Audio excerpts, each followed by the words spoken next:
ছাত্রছাত্রী আমার চ্যানেলে ভিডিওটি দেখার জন্য স্বাগত জানাই। তোমরা যারা অষ্টম শ্রেণীতে সেকেন্ড সামেটিভ পরীক্ষা দেবে তাদের জন্য রায় মার্টিন প্রশ্নবিচিত্রা থেকে মডেল কোশ্চেন পেপার 6 এর প্রশ্ন উত্তর নিয়ে আজকের ভিডিওতে হাজির হয়েছি। আশা করি ভিডিওটি শুরু থেকে শেষ পর্যন্ত মনোযোগ সহকারে দেখবে, তাতে অনেক উপকৃত হবে। তো চলো আবার শুরু করা যাক।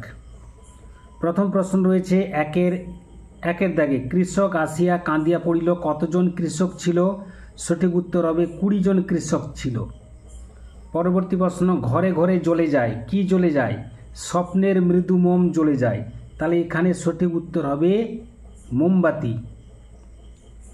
পরবর্তী প্রশ্ন 1-3 দাগে, বুকুদের বাড়িতে ছেনু মাসিরা কোথা থেকে এসেছিল? উত্তর হবে ক্ষয়ের দাগে উত্তরপাড়া থেকে। পরবর্তী প্রশ্ন 1-4 দাগে, কি স্বপ্ন যে বাঁধিয়াছে ঘর, কোথায় ঘর বেঁধেছে? উত্তর হবে হৃদয়ে। পরবর্তী প্রশ্ন 1-5 দাগে, নাটোরে সাজানো বাড়ি দেখে লেখকের কি মনে হয়েছিল? সঠিক উত্তর হবে গয়ের দাগে ইন্দ্রপুরী মনে হয়েছিল। পরবর্তী প্রশ্ন 2-1 দাগে, রমেশ অবাক হইয়া কইল, রমেশের অবাক হওয়ার কারণ কি? উত্তরটা আমরা একে জেনে নেব। চাষিদের বলা 100 বিঘার মাঠ থেকে জল বার করে না দিলে সমস্ত ধান নষ্ট হয়ে যাবে, তাতে গাঁয়ের একটা ঘরের লোকও খেতে পাবে না। এই কথা রমেশ প্রথমে বুঝতে না পেরে বিস্মিত হয়েছিল। এটাই ছিল রমেশের বিস্মিত হওয়ার কারণ। পরবর্তী প্রশ্ন 2-2 দাগে, রমা তেমনি মৃদুভাবেই জবাব দিল। রমা কি জবাব দিয়েছিল? রমা জবাব দিয়েছিল যে নিজের ক্ষতি করতে না পারায় যদি তাকে নিষ্ঠুর বলা হয় তাতে দোষ নেই। রমেশের মনে দয়া থাকলে সে নিজেই যেন ক্ষতিপূরণ করে দেয় বা ক্ষতিপূরণ দেয়। এই ছিল উত্তর। এরপরে 2-3 দাগে রয়েছে, বাড়ি ফিরিয়া সারা তার ঘুম হইল না, নিদ্রাহীন রাত্রে তার মনে কোন ভাবনা উদয় হয়েছিল? রমেশের উত্তরটা বলছি, রমেশের সুকুমার দেহের মধ্যে এত মায়া এত তেজ কিভাবে শান্ত হয়ে থেকেছিল? এটাই রমার মনে বিশেষ ভাবনার উদয় করেছিল। পরবর্তী প্রশ্ন 2-4 দাগে, ওই দেখতে পাচ্ছেন না ভিড় জমেছিল কেন? আমরা উত্তরটা জেনে নেব। একজন নিরীহ বেওয়ারিশ ভিখিরি গাড়ি চাপা পড়েছিল, তা দেখতে ভিড় জমেছিল। এরপরে 2-5, অবিশ্বাস্য চোখে দেখলুম, কি দেখেছিলেন? উত্তর হবে কবি অচিন্ত্য কুমার সেনগুপ্ত ফেরার পথে মোড়ের মৃতপ্রায় শুকনো ডালে, অর্থাৎ মৃতপ্রায় একটি গাছের শুকনো ডালে আবারও হাজার হাজার কচি পাতা ঝলমল করতে দেখেছিলেন। অর্থাৎ গাছটি পত্রে পুষ্পে সুশোভিত হয়ে উঠতে দেখেছিলেন।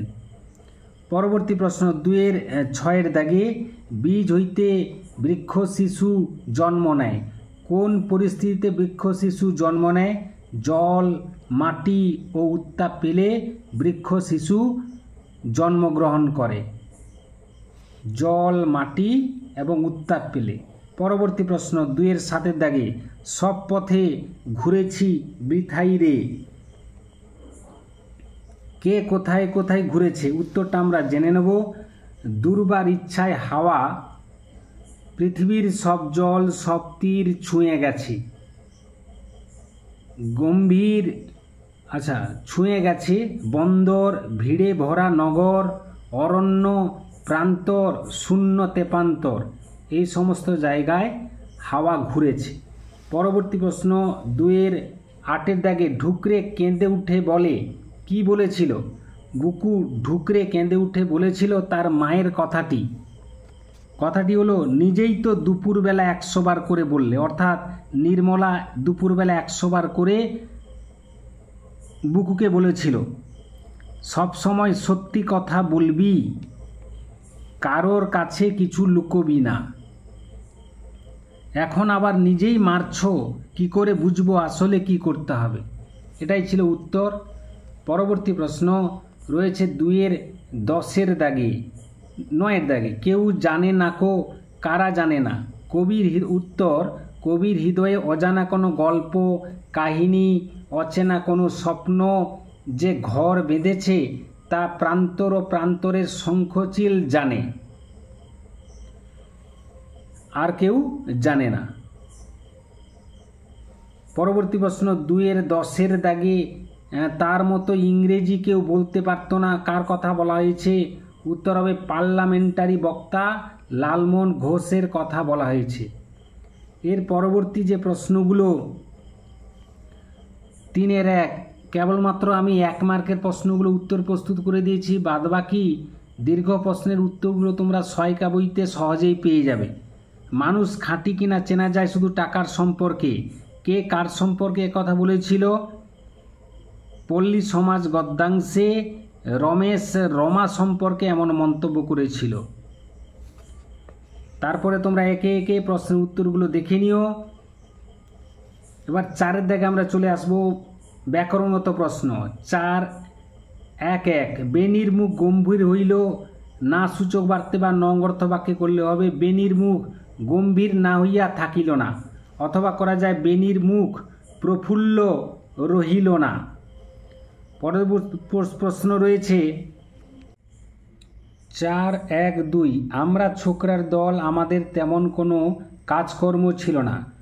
সদর্থ বাক্যে রূপান্তর করতে হলে হবে আমরা ছোকরার দল, আমাদের কাজকর্ম খুব অল্পই ছিল। এরপরে পরবর্তী প্রশ্ন 4-1-3, মৃত্যুর পরে তো আমার কোনো স্বাধীনতার প্রয়োজন হবে না।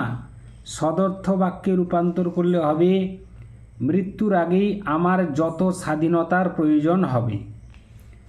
এরপরে 1-1-4, তার হয়েছে বড় জ্বালা, বিশ্বসূচক বাক্য।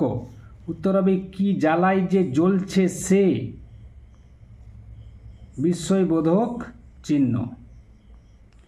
পরবর্তী প্রশ্ন 4-1-5, মা বলল আমরা কি অত জানতুম বাছা।